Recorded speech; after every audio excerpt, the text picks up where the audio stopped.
So far in this series on the psychology of the chakras, we've seen the beginning of the transformational process with the roots of the earth in Muladhara and how this earth is drowned by the flood of Svadhisthana, and then the fires of hell come alive in Manipura. All of these processes are extremely turbulent, wild and emotional. Today we are rising above these gravity-bound elements and moving into Anahata and the wind of the spirit. This is the chakra where the process finally begins to reveal itself as spiritual, and we begin to emerge from the dark night of the soul. What this means and what it looks like psychologically is what we're going to be exploring on this episode of The Living Philosophy.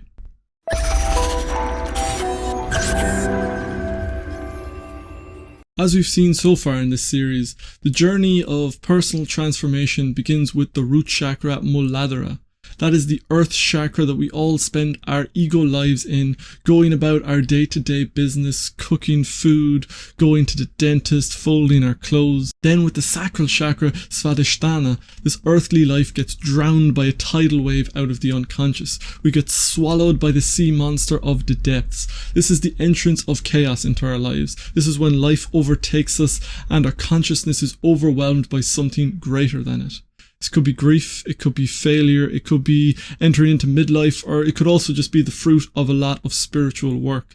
Whatever the cause, at this point our consciousness is overwhelmed by a deluge of unconscious content. We are lifted up by a great wave that has the potential to carry us to great heights or to drop us like a stone over the edge of a cliff. And then in the last episode, we saw that the way out of this belly of the whale was to start a fire. By kindling some passion and fire in the belly, we can move again. We can find some will in the depths of the Svadhisthana depression. In the solar plexus chakra, we become emotional, fiery. All hell breaks loose in us. Here you might find yourself deeply wounded by things that happened years ago. Your skin becomes very thin. You become very sensitive. That thick skin of Muladhara has become raw. All of this happens in the dark in some sense. All of this is an unconscious journey. It's all nature and it's all impulse driven and emotionally fueled. We're just running the program and weathering the storm on autopilot.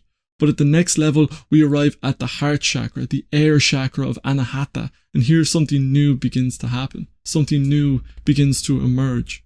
At Anahata, we have crossed the threshold of the diaphragm, which Jung associates with the surface of the earth. We've gone through the night sea journey and lit a fire in the belly of the whale. Svadhisthana and Manipura are the womb of rebirth. Now with Anahata, the rebirth proper begins. The sun crosses the horizon and rises to a new day and a new world. For the first time, we are lifted above the earth. The earth, water and fire of the lower chakras are all gravity bound and tied to the surface, but in Anahata we begin to leave behind that gravity. In psychological terms, this means that we begin to enter into the field of the mind. We are entering into the intangible world of the psyche, of values, of ideas and the immaterial. You can see all this in the symbolical animal of Anahata, the gazelle. The gazelle is an earthbound creature, but just barely.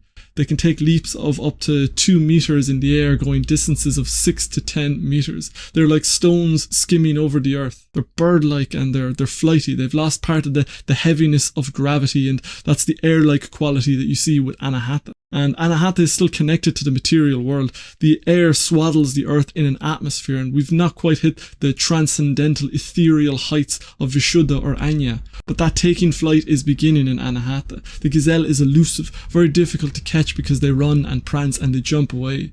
That's what the psychical realm is like. It's a mercurial place where ideas, thoughts and insights can slip through your fingers at the drop of a hat. The air of Anahata is almost without weight and basically intangible, unless it is in the form of wind, so it's a very hard thing to get a solid grasp on. With Anahata, the spiritual aspect of the journey emerges. It's the chakra of air.